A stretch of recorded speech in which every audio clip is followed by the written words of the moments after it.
ದಿಢೀರಂತ ಎದ್ದು ಕುಳಿತಿರುವಂಥ ಸ್ಯಾಟಲೈಟ್ ಚಾನೆಲ್ಗಳು ಚಿನ್ನಯ್ಯ ರಿಟ್ ಪಿಟಿಷನ್ ಸಲ್ಲಿಸಿದ್ದಾರೆ ಅನ್ನೋ ವಿಚಾರವನ್ನು ಎಲ್ಲ ಸ್ಯಾಟಲೈಟ್ ಚಾನೆಲ್ಗಳು ಏನು ಬ್ರೇಕಿಂಗ್ ನ್ಯೂಸ್ ಕೊಟ್ಟಿದ್ದೆ ಷಡ್ಯಂತ್ರ ಅಂತೆ ಏನೆಲ್ಲ ಸ್ಟೋರಿಗಳನ್ನು ಮಾಡ್ತಾ ಇದ್ದಾರೆ. ಒಂದು ರಿಟ್ ಪಿಟಿಷನ್ ಚಿನ್ನಯ್ಯ SIT ಅವರು ತನಿಖೆಯನ್ನು ಪೂರ್ಣಗೊಳಿಸಿಲ್ಲ, ನನ್ನ ದೂರನ್ನು ಪರಿಗಣಿಸಿಲ್ಲ ಅನ್ನೋ ವಿಚಾರವನ್ನು ರಿಟ್ ಪಿಟಿಷನ್ ಹಾಕಿದ್ದಾರೆ. ಈ ವಿಚಾರವನ್ನು ಬ್ರೇಕಿಂಗ್ ನ್ಯೂಸ್ ಕೊಡುವಂತಹ ಮಾಧ್ಯಮಗಳೇ, ಸ್ಯಾಟಲೈಟ್ ಚಾನೆಲ್ಗಳೇ. ಇದೇ ಸುಪ್ರೀಂ ಕೋರ್ಟ್ನಲ್ಲಿ ಸೌಜನ್ಯ ತಾಯಿ ಕುಸುಮಾವತಿ ಮತ್ತು ಸಂತೋಷ್ ರಾವ್ ಸಲ್ಲಿಸಿದ್ರಲ್ಲ ಅರ್ಜಿ, ಆ ಅರ್ಜಿ ಅಡ್ಮಿಟ್ ಆಯ್ತಲ್ಲ, ಅರ್ಜಿ ರಿಜೆಕ್ಟ್ ಆಯಿತು ಅಂತ ಸುದ್ದಿ ಮಾಡಿದಂಥವ್ರು ಅಡ್ಮಿಟ್ ಆಗಿರುವಂಥ ಸುದ್ದಿನ ಯಾಕೆ ಮಾಡಲಿಲ್ಲ? ಸುಪ್ರೀಂ ಕೋರ್ಟ್ನಲ್ಲಿ ವಿಚಾರಣೆಯಲ್ಲಿ 16 ಜನ ವಕೀಲರು ವಾದ ಮಾಡಿದ್ದು ಲೈವಲ್ಲಿದ್ದರೂ ಸಹ ಯಾಕೆ ವರದಿ ಮಾಡಲಿಲ್ಲ? ಯಾಕೆ? ಅದು ಸುದ್ದಿ ಅಲ್ವಾ? ಸುಪ್ರೀಂ ಕೋರ್ಟ್ ರಾಜ್ಯ ಸರ್ಕಾರಕ್ಕೆ ಆದೇಶ ಮಾಡಿದೆಯಲ್ಲ, ಒಂದು ತಿಂಗಳೊಳಗಡೆ ರಿಪೋರ್ಟ್ ಕೊಡಬೇಕು ಅಂತ. ಸುದ್ದಿ ಮಾಡಲಿಲ್ಲ.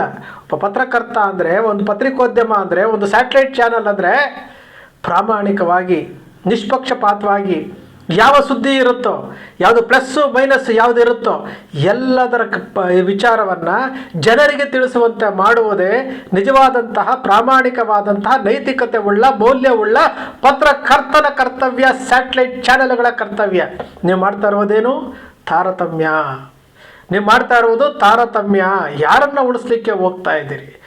ಚಿನ್ನಯ್ಯ ಹೇಳಿದ್ರಂತೆ ಯೂಟ್ಯೂಬರ್ಸ್ ತೋರಿಸಿದ ಜಾಗದಲ್ಲಿ ಆಗದೆ ಅಂತ ಹೇಳುವಂಥ ಒಂದು ಚಾನಲ್ಲು, ಗಿರೀಶ್ ಮಟ್ಟಣ್ಣ, ಮಹೇಶ್ ಶೆಟ್ಟಿ ತಿಮ್ರೋಡಿ, ಜಯಂತ್, ವಿಠಲ್ ಗೌಡ್ರು, ಸಮೀರು ಅವ್ರ ವಿರುದ್ಧ ದೂರು ಕೊಟ್ಟಿದ್ದಾರೆ. ಅವ್ರು ಹೇಳಿದ್ದಂತಹ ಜಾಗದಲ್ಲಿ ಆಗದೆ ಅಂತ ಹೇಳ್ಬಿಟ್ಟು. ಹಾಗಾದರೆ ಚಿನ್ನಯ್ಯ ಅಗದ್ರಲ್ಲ 16 ಕಡೆ 3 ಕಡೆ ಅಸ್ಥಿ ಪಂಜರ ಸಿಕ್ಕಿದೆ ಅಂತೇಳಿ ವಿಚಾರ ಇದೆಯಲ್ಲ, ಬಂಗ್ಲೆಗೂಡದಲ್ಲಿ ಸಿಕ್ಕಿದೆಯಲ್ಲ, ಮೂಳೆಗಳು ಸಿಕ್ಕಿದೆಯಲ್ಲ, ಬಂಗ್ಲೆಗೂಡದಲ್ಲಿ ಸಿಕ್ಕಿರುವಂತಹ ಮೂಳೆಗಳನ್ನು ತೋರಿಸಿದ್ದು ಇದೇ ಚಿನ್ನಯ್ಯ ತಾನೆ. ಮೊನ್ನೆ SIT ಅವರು ಹೋಗಿ ಬಂಗ್ಲೆಗೂಡದಲ್ಲಿ ಮಾಜಾರ್ ಮಾಡಿದ್ರು ತಾನೆ. ಇಲ್ಲಿ ಸಿಕ್ಕಿರುವಂತಹ ಮೂಳೆಗಳು ಏನು ಚಿನ್ನಯ್ಯ ಆಗದಿರುವಂತಹ 16 ಕಡೆ ಸಿಕ್ಕಲಿಲ್ಲ ಅಂದರೂ ಅಲ್ಲಿ ಸಿಕ್ಕಿರುವಂತಹ ಅಸ್ಥಿ ಪಂಜರಗಳು ಯಾರದ್ದು? ಯೂಟ್ಯೂಬರ್ಸ್ಗಳು ಹೇಳಿಕೊಟ್ರ? ಗಿರೀಶ್ ಮಟ್ಟಣ್ಣ ಹೇಳ್ಕೊಟ್ರ? ಮಹೇಶ್ ಶೆಟ್ಟಿ ಬೇರೆ ಯಾರಾದರೂ ಹೇಳ್ಕೊಟ್ರ? ಅದು ಚಿನ್ನಯ್ಯನೇ ಆಗದಿರುವಂಥದ್ದು, ಚಿನ್ನಯ್ಯನೇ ಮಾರ್ಕ್ ಮಾಡಿಕೊಟ್ಟಿದ್ದಂಥದ್ದಲ್ವಾ? ಯಾಕೆ ಇದ್ರ ಬಗ್ಗೆ ಸುದ್ದಿ ಮಾಡ್ತಾ ಇಲ್ಲ? ಇಲ್ಲಿ ಬಲವಂತವಾಗಿ ಮಾತಾಡಿಸಿದ್ರು ಅಂತ ಹೇಳ್ತಾರಲ್ಲ, ಇದೇ ಮಹೇಶ್ ಶೆಟ್ಟಿ ತಿಮ್ರೋಡಿ ಅವ್ರ ಮನೆಯಲ್ಲಿ ಕೂತ್ಕೊಂಡು ಕ್ಯಾಮ್ರಾ ಇರುವಂಥದ್ದೇ ಗೊತ್ತಿಲ್ಲದೆ ಮಹೇಶ್ ಶೆಟ್ಟಿ ತಿಮ್ರೋಡಿ ಅವ್ರ ಮನೆಯಲ್ಲಿ ಇದೇ ಚಿನ್ನಯ್ಯ ಅವ್ರು ಮಾತಾಡಿರುವಂತಹ ಮಾತುಗಳಿಗೂ ಇಲ್ಲಿ ಯೂಟ್ಯೂಬರ್ ಜೊತೆ ಮಾತನಾಡಿರುವಂತಹ ಮಾತುಗಳಿಗೂ ಏನಾದರೂ ವ್ಯತ್ಯಾಸ ಕಾಣ್ತಾ? ಇಲ್ಲಿ ಅವರು ಯೂಟ್ಯೂಬರ್ಸ್ಗೆ ಡೀಟ್ ಹಾಕಿರ್ಬೋದು, ಕುಡ್ಲಾ ರಾಂಪೇಜ್ ಇರ್ಬೋದು, ಇಂಗ್ಲೀಷ್ ಚಾನಲ್ ಇರ್ಬೋದು, ಹಿಂದಿ ಚಾನಲ್ ಇರ್ಬೋದು, ಅಲ್ಲಿ ಕೊಟ್ಟಂತಹ ಹೇಳಿಕೆಗಳನ್ನು ಇವರು ಹೇಳ್ಕೊಟ್ರು. ಓಕೆ, ಅದೇ ಮಹೇಶ್ ಶೆಟ್ಟಿ ತಿಮ್ರೋಡಿ ಅವ್ರ ಮನೇಲಿ ಕೂತ್ಕೊಂಡು ಮಾತನಾಡಿರುವಂತಹ ವಿಡಿಯೋ ಅವ್ರಿಗೆ ಕ್ಯಾಮ್ರಾ ಇರೋದೇ ಗೊತ್ತಿರಲಿಲ್ವಲ್ಲ? ಅದು ಅವಾಗ ಯಾವ ಮಾತು ಹೇಳಿದ್ರು ಅವರು? SIT ಅವರು ಚಿನ್ನಯ್ಯನನ್ನು ಮಹೇಶ್ ಶೆಟ್ಟಿ ತಿಮ್ರೋಡಿ ಅವ್ರ ಮನೇಲೇ ಇಟ್ಟಿದ್ರು. ಯಾತಕ್ಕೆ ಇಟ್ಟಿದ್ರು? ತನಿಖೆ ಅವ್ರನ್ನ ಕರ್ಕೊಂಡು ಬರೋಕ್ಕೆ ಅವ್ರ ಮನೆಯಲ್ಲೇ ಇಟ್ಟಿದ್ರಲ್ಲ. ಯಾತಕ್ಕೆ ಇವೆಲ್ಲ ಮಾತನಾಡ್ತಾ ಇಲ್ಲ? 200 ಕೋಟಿ ರೂಪಾಯಿ ಷಡ್ಯಂತ್ರ ಅಂತೆ, 200 ಕೋಟಿ ರೂಪಾಯಿ ಅಂತೆ. 200 ಕೋಟಿ ರೂಪಾಯಿ ಅಂದರೆ ಕಡಿಮೆ ಮೊತ್ತನ? SIT ತನಿಖೆಯಲ್ಲಿ ಗೊತ್ತಾಗಬೇಕಲ್ವಾ? ಈಗ ಸೌಜನ್ಯ ಹೋರಾಟಗಾರರು ಎಲ್ಲ ಕೇಳ್ತಾ ಇರ್ಬೋದು ಏನು? SIT ತನಿಖೆ ಆಗಿರುವಂತಹ SIT ವರದಿಯನ್ನು ನಮಗೆ ಕೊಡಿ ಅಂತ ಕೇಳ್ತಾ ಇರುವಂಥದ್ದು. RTI ಮೂಲಕ ಕೇಳ್ತಾ ಇದ್ದಾರೆ, ಲೆಟರ್ಗಳ ಮೂಲಕ ಕೇಳ್ತಾ ಇದ್ದಾರೆ. ಈಗ ಚಿನ್ನಯ್ಯ ಏನು SIT ವರದಿ ಬೇಕು ಅಂತ ಹೇಳ್ಬಿಟ್ಟು ರಿಟ್ ಪಿಟಿಷನ್ ಸಲ್ಲಿಸಿದ್ದಾರೆ. ಸೌಜನ್ಯ ಹೋರಾಟಗಾರರು ಅದನ್ನೇ ಕೇಳ್ತಾ ಇರುವಂಥದ್ದು, ನಮಗೆ ವರದಿ ಕೊಡಿ, ಏನಾಗಿದೆ ವರದಿ ಕೊಡಿ ಅಂತ ಕೇಳ್ತಾ ಇದ್ದಾರೆ. ಚಿನ್ನಯ್ಯನೂ ಅದನ್ನೇ ಕೇಳ್ತಾ ಇರುವಂಥದ್ದು. ಇದೇ ಮಾಧ್ಯಮಗಳು ಇವತ್ತು ಮಾತನಾಡ್ತಾ ಇದ್ದೀರಲ್ಲ, ಇದೇ ಚಿನ್ನಯ್ಯ SP ಆಫೀಸ್ಗೆ ಹೋಗಿ ಬಂದಾಗ ಬೆಳ್ತಂಗಡಿ ನ್ಯಾಯಾಲಯಕ್ಕೆ 164 ಸ್ಟೇಟ್ಮೆಂಟ್ ಕೊಟ್ಟರಲ್ಲ, ಆ 164 ಸ್ಟೇಟ್ಮೆಂಟ್ ಕೊಟ್ಟಿರುವಂತಹ ವಿಚಾರವಾಗಿ ಅವತ್ತು ಮಾಧ್ಯಮಗಳು ಚಿನ್ನಯ್ಯನ ವಿರುದ್ಧ ಸುದ್ದಿ ಮಾಡಿದ್ದಿದೆ. ಆ 164 ಸ್ಟೇಟ್ಮೆಂಟ್ ಏನಿತ್ತು ಅನ್ನೋ ವಿಚಾರ ಯಾರೂ ವಿಶ್ಲೇಷಣೆ ಮಾಡಲಿಲ್ಲ. ಇಲ್ಲಿ ಗ್ರಾಮ ಪಂಚಾಯಿತಿಯ ಮಾಜಿ ಅಧ್ಯಕ್ಷ ಹೇಳುವಂಥ ವಿಚಾರ, ಈ ಜಾಗದಲ್ಲಿ 100 ಸಿಕ್ಕಿದೆ, 100 ಇದ್ದಾವೆ ನನಗೆ ಗೊತ್ತು ಅಂತ ಹೇಳಿರುವಂಥ ವಿಚಾರ ಮೀಡಿಯಾಗಳಲ್ಲಿ ಪ್ರಸಾರ ಆಗಿದೆ. ಕುಡ್ಲಾ ರಾಂಪೇಜ್ ಯೂಟ್ಯೂಬ್ ಚಾನೆಲ್ ಹತ್ರ ಮಾತಾಡ್ಬೇಕಾದ್ರೆ ಒಬ್ಬ ಆಟೋ ಡ್ರೈವರ್ ಹೇಳಿದ್ದಾನೆ, ಇದೇ ಗುಡ್ಡದಲ್ಲಿ 100 ಅಸ್ಥಿ ಪಂಜರಗಳು ನಾನು ತೋರಿಸ್ತೀನಿ ಅಂತ ಹೇಳಿರುವಂಥದ್ದು. ಇವೆಲ್ಲ ಯಾಕ್ರಿ ಸುದ್ದಿ ಆಗ್ತಾ ಇಲ್ಲ? ಮಹಾಬಲೇಶ್ವರ ಶೆಟ್ಟರು ನಾನು ಫಾರೆನ್ಸಿಕ್ ತಜ್ಞರು ಅವ್ರು ಹೇಳಿದ್ರಲ್ಲ, ನಾವು ಪೋಸ್ಟ್ ಮಾರ್ಟಮ್ ಮಾಡಿರೋದು ಅಂತ ಹೇಳಿದ್ರಲ್ಲ. ಚಿನ್ನಯ್ಯ ಫಸ್ಟು ಯಾವತ್ತು ಈ ಬುರುಡೆ ವಿಚಾರದಲ್ಲಿ ಇವರು ಸೌಜನ್ಯ ಹೋರಾಟಗಾರರ ಸಂಪರ್ಕಕ್ಕೆ ಬಂದಾಗ ಇವರು ಎಲ್ಲ ವಿಚಾರಗಳನ್ನು ಮಾಡಿಕೊಂಡು ಸುಪ್ರೀಂ ಕೋರ್ಟ್ಗೆ ಬುರುಡೆ ಸಮೇತ ಹೋದ್ರಲ್ಲ, ಬುರುಡೆ ಸಮೇತ ಹೋಗಿ ಅಲ್ಲಿ ಸುಪ್ರೀಂ ಕೋರ್ಟ್ ಅದು ಆಗಲ್ಲ ಅಂತ ಗೊತ್ತಾದ ಮೇಲೆ ಅದು ಪ್ರಯತ್ನ ಬಿಡದೆ ಇಲ್ಲಿ ಏನು SIT ರಚನೆ ಆಗೋ ಥರ ಆಗಿ ಇವತ್ತು SP ಆಫೀಸ್ಗೆ ಮತ್ತು ಬೆಳ್ತಂಗಡಿ ನ್ಯಾಯಾಲಯಕ್ಕೆ ಏನು ದೂರು ಕೊಟ್ರಲ್ಲ, ಅವತ್ತು ಈ ಮಾಧ್ಯಮಗಳು ಯಾವ ರೀತಿ ಮಾತನಾಡ್ತಾ ಇದ್ವು, ಇವತ್ತು ಯಾವ ರೀತಿ ಮಾತನಾಡ್ತಾ ಇದ್ದಾರೆ. ಚಿನ್ನಯ್ಯ ಅವತ್ತು ಬುರುಡೆ ಗ್ಯಾಂಗಿನ ಪರವಾಗಿದ್ದರು, ಇವತ್ತು ಬುರುಡೆ ಗ್ಯಾಂಗಿನ ವಿರೋಧವಾಗಿದ್ದಾರೆ. ಹಾಗಾದರೆ ಒಂದು ಪತ್ರಕರ್ತನಿಗೆ ಒಂದು ವಿಶ್ಲೇಷಣೆ ಮಾಡಬೇಕಾದ್ರೆ ನಾನು ಏನು ಮಾತಾಡ್ತಾ ಇದ್ದೀನಿ, ಏನು ಮಾಡಬೇಕಾಗಿತ್ತು ಅನ್ನೋದು ಗೊತ್ತಿಲ್ವಾ? ಸ್ಟಾರ್ಟಿಂಗಿಂದ ಮಾಡಬೇಕಾಗಿತ್ತಲ್ಲ. ಈಗ ನಮ್ಮ ಪ್ರಶ್ನೆ, ಚಿನ್ನಯ್ಯ 16 ಕಡೆ ಏನು ತೆಗೆದಿರೋ ಜಾಗದಲ್ಲಿ ಅಸ್ಥಿ ಪಂಜರಗಳು ಸಿಕ್ತಲ್ಲ ಸ್ವಾಮಿ, ಬುರುಡೆ ಬಂಗ್ಲೆಗೂಡದಲ್ಲಿ ಸಿಕ್ಕಿದೆಯಲ್ಲ, ಅದು ಯಾರ್ದು? ಯೂಟ್ಯೂಬರ್ಸೇ ಹೋಗಿ ಅಗದು ಮುಚ್ಚಿಬಿಟ್ಟು ಬಂದ್ಬಿಟ್ಟು ಚಿನ್ನಯ್ಯನಿಗೆ ಹೇಳಿದ್ರ, ಅಥವಾ ಮಹೇಶ್ ಶೆಟ್ಟಿ ತಿಮ್ರೋಡಿ, ಗಿರೀಶ್ ಮಟ್ಟಣ್ಣ, ಜಯಂತು, ವಿಠಲ್ ಗೌಡ್ರು ಇವರೆಲ್ಲ ಹೋಗ್ಬಿಟ್ಟು ಊತ ಹಾಕ್ಬಿಟ್ಟು ಇಲ್ಲಿ ಊತ ಹಾಕಿದ್ವಿ ತೆಗಿ ಅಂತ ಹೇಳಿದ್ರ?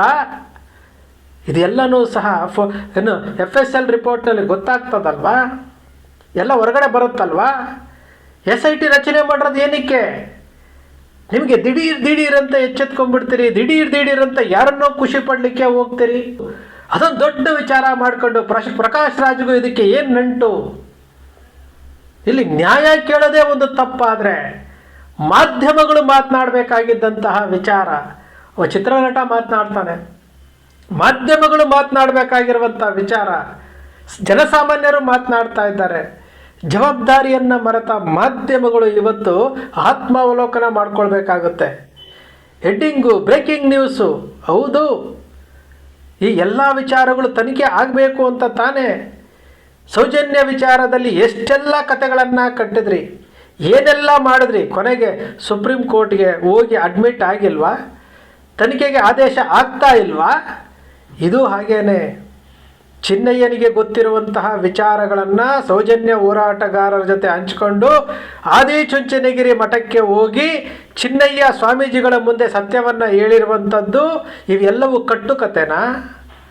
ಇದನ್ನು ಬಲವಂತವಾಗಿ ಏನಾದರೂ ಕರ್ಕೊಂಡೋಗಿ ಆದಿಚುಂಚನಗಿರಿ ಮಠದ ಸ್ವಾಮೀಜಿಯ ಮುಂದೆ ಹೇಳಿಸಿದ್ರ? ಸುಪ್ರೀಂ ಕೋರ್ಟ್ಗೆ ಬುರುಡೆ ತಗೊಂಡು ಹೋಗ್ಬೇಕಾದ್ರೆ ಹೌದು ಇದು ಸತ್ಯ ಇದೆ ಅಂತ ತಾನೇ ತಗೊಂಡು ಹೋಗಿದ್ದು. ಇಲ್ಲಿ SIT ರಚನೆ ಆಗಿದ್ದು ಯಾವ ವಿಚಾರಕ್ಕೆ? ಇಲ್ಲಿ ಏನೋ ನಡೆದಿದೆ ಅಂತ ತಾನೇ. ಸ್ವಲ್ಪ ಸಮಾಧಾನವಾಗಿ SIT ತನಿಖೆ ಮಾಡ್ತಾ ಇದೆ, SIT ತನಿಖೆ ಮಾಡ್ತಾ ಇದೆ. ಚಿನ್ನಯ್ಯ ಬಂದು ನನಗೆ ಇಲ್ಲಿ ಅನ್ಯಾಯ ಆಗಿದೆ ಅಂತ ಹೇಳಿದ್ದಕ್ಕೆ ಸೌಜನ್ಯ ಹೋರಾಟಗಾರರು ಅವರಿಗೆ ಸಹಕಾರ ಕೊಟ್ಟಿರ್ಬೋದು. ಎಲ್ಲವೂ ತನಿಖೆ ಆಗಬೇಕಲ್ಲ. 200 ಕೋಟಿ ಅಂತೆ, ಅದು ಯಾರ್ಯಾರ ಹೆಸರನ್ನೋ ಹೇಳ್ತಾ ಇದ್ದಾರಂತೆ. 200 ಕೋಟಿ ಎಲ್ಲಿಂದ ಎಲ್ಲಿಗೆ? ನೀವು ಸ್ಯಾಟಲೈಟ್ ಚಾನಲ್ಗಳಿಗೆ ನಾವು ಹೇಳ್ಕೊಳ್ಳೋದೇನಂತಂದರೆ ಅದು ಚಿನ್ನಯ್ಯನ ವಿಚಾರ, ಇನ್ನೊಂದು ವಿಚಾರ, ಸೌಜನ್ಯ ವಿಚಾರ, ಮತ್ತೊಂದು ವಿಚಾರ, ಎಲ್ಲ ವಿಚಾರಗಳನ್ನು ಒಂದೇ ತಕ್ಕಡೆಯಲ್ಲಿಟ್ಟು ತೂಕ ಮಾಡಿ ನಿಮ್ಮನ್ನು ಪತ್ರಕರ್ತರು ಅಂತ ಹೇಳಿರುವಂಥದ್ದು ನಿಷ್ಪಕ್ಷಪಾತವಾಗಿ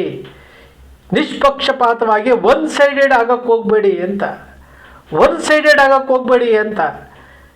ಚಿನ್ನಯ್ಯ ಅವತ್ತು ಇವರು ಈ ಸೌಜನ್ಯ ಹೋರಾಟಗಾರರ ಜೊತೆಲಿದ್ದಾಗ ಅವತ್ತು ಅವನು ವಿಲನ್ ಆಗ್ತಾರೆ.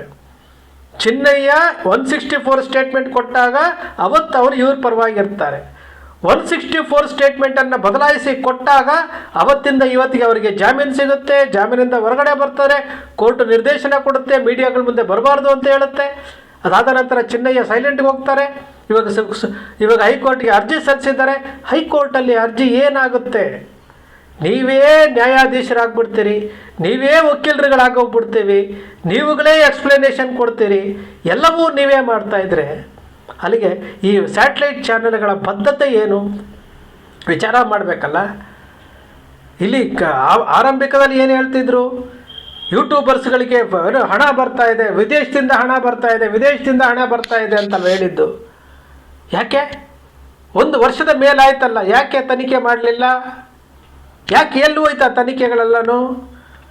ಈಗ ವಚನಾನಂದ ಸ್ವಾಮೀಜಿ ಮತ್ತು ರಾಜಶೇಖರ್ ಅವರೆಲ್ಲನೂ ಅಮಿತ್ ಶಾಗೆ ಹೋಗಿ ದೂರು ಕೊಟ್ಟಿರಲಿಲ್ವಾ? ಏನಾಯಿತು ಎಲ್ಲವೂ? ಕಣ್ಣು ಮುಂದೆ ಇರುವಂತಹ ಸತ್ಯಗಳನ್ನು ಅರ್ಥಕೊಳ್ಳಿ. ಮಾಧ್ಯಮಗಳಿಗೆ ನಾವು ಮನವಿ ಮಾಡ್ಕೊಳ್ಳೋದಿಷ್ಟೇ, ಪ್ರಾಮಾಣಿಕವಾಗಿ ಒಂದೇ ರೀತಿ ಮಾಡಿ, ಒಂದೇ ರೀತಿಯಾಗಿ ನೀವು ತನಿಖಾ ಪತ್ರಕರ್ತರಾಗಬೇಕಾ? ನಿಮ್ಮೊಳಗಡೆ ಒಬ್ಬ ಪತ್ರಕರ್ತ ಇದ್ದಾನೆ, ಅವನನ್ನು ಜಾಗೃತಿಗೊಳಿಸಿ ಸತ್ಯದ ನ್ಯಾಯದ ಪರವಾಗಿ ಕೆಲಸ ಮಾಡೋಕ್ಕೆ ಹೇಳಿ. ಆತ್ಮಸಾಕ್ಷಿ ಅನುಗುಣವಾಗಿ ಕೆಲಸ ಮಾಡಿದ್ರೆ ನೀವು ಪ್ರಾಮಾಣಿಕವಾದಂತಹ ಪತ್ರಕರ್ತರು ಅನ್ನಿಸ್ಕೊಳ್ತೀರಿ. ಸ್ಯಾಟಲೈಟ್ ಚಾನೆಲ್ಗಳಿಗೆ ಜವಾಬ್ದಾರಿ ಇದೆ ಅಂತೇಳ್ಬಿಟ್ಟು ನಾವು ಯಾರೂ ತಿಳ್ಕೊಂಡಿಲ್ಲ. ಆದರೆ ಜವಾಬ್ದಾರಿಯನ್ನು ಮರೆತಿರುವಂಥ ಸ್ಯಾಟಲೈಟ್ ಚಾನೆಲ್ಗಳು ಒನ್ ಸೈಡೆಡ್ ಆಗೋದನ್ನು ಫಸ್ಟು ಬಿಡಿ. ಪ್ರಾಮಾಣಿಕವಾದಂತಹ ವರದಿ ಮಾಡಿ. ಅವತ್ತು ನಿಮಗೆ ಈ ಸಂವಿಧಾನ ಕೊಟ್ಟಿದೆಯಲ್ಲ ಸ್ವತಂತ್ರ, ಅದಕ್ಕೆ ನೀವು ಧನ್ಯವಾದಗಳನ್ನು ಸಲ್ಲಿಸುವಂಥ ಸನ್ನಿವೇಶವನ್ನು ಸೃಷ್ಟಿ ಮಾಡ್ಕೊಳ್ಳಿ. ನಿಮ್ಮ ಆತ್ಮಕ್ಕೆ ಯಾವತ್ತೂ ವಂಚನೆ ಮಾಡ್ಕೊಳ್ಳೋಕೆ ಹೋಗ್ಬೇಡಿ. ಅದು ಏನೇ ಆಗಲಿ, ಸೌಜನ್ಯ ಪ್ರಕರಣದಲ್ಲಿ ಆ ಥರ ಮಾತಾಡೋದಿಲ್ಲ. ಈ ವಿಚಾರದಲ್ಲಿ ಸುಪ್ರೀಂ ಕೋರ್ಟ್ ವಿಚಾರ ನಿಮಗೆ ಮುನ್ನೆಲೆಗೆ ಬರೋದಿಲ್ಲ, ಹೈಕೋರ್ಟ್ ವಿಚಾರ ಮುನ್ನೆಲೆಗೆ ಬರುತ್ತೆ. ಸ್ನೇಹಿತರೆ, ಸತ್ಯವನ್ನು ಮಾತಾಡಬೇಕ್ರಿ. ಸತ್ಯವನ್ನು ಮಾತಾಡೋದಕ್ಕೆ ಮನುಷ್ಯರು ಅಂತ ಹೇಳೋದು, ಸತ್ಯವನ್ನು ಜನರ ಮುಂದೆ ಹೇಳೋದಕ್ಕೆ ಪತ್ರಕರ್ತರು ಅಂತ ಹೇಳೋದು, ಸ್ಯಾಟಲೈಟ್ ಚಾನಲ್ ಅಂತ ಹೇಳೋದು. ಯಾರನ್ನು ಮೆಚ್ಚಿಸೋದಕ್ಕಲ್ಲ, ಯಾರನ್ನು ಹೊಗಳೋದಕ್ಕಲ್ಲ. ನಿಮ್ಮ ಅಕ್ಷರ ಮೀಡಿಯಾ ಯಾವತ್ತಿಗೂ ಸಹ ಅನ್ಯಾಯದ ವಿರುದ್ಧ ಇರುತ್ತೆ, ನ್ಯಾಯದ ಪರವಾಗಿರುತ್ತೆ. ಅಕ್ಷರ ಮೀಡಿಯಾ ಸೃಷ್ಟಿ ಮಾಡಲ್ಲ, ಕಲ್ಪನೆ ಮಾಡಲ್ಲ, ವಾಸ್ತವದ ವಿಚಾರವನ್ನು ವಿಶ್ಲೇಷಣೆ ಮಾಡುತ್ತೆ. ಅಕ್ಷರ ಮೀಡಿಯಾದ ವಿಶ್ಲೇಷಣೆ ನಿಮ್ಗೆ ಇಷ್ಟ ಆಯಿತು ಅಂದರೆ ಸಬ್ಸ್ಕ್ರೈಬ್ ಆಗಲಿಲ್ಲ ಅಂದರೆ ಸಬ್ಸ್ಕ್ರೈಬ್ ಮಾಡ್ಕೊಳ್ಳಿ. ಪಕ್ಕದಲ್ಲಿ ಕಾಣುವಂಥ ಬೆಲ್ ಐಕಾನ್ ಪ್ರೆಸ್ ಮಾಡಿ, ಶೇರ್ ಮಾಡಿ, ಪ್ರೋತ್ಸಾಹ ನೀಡಿ.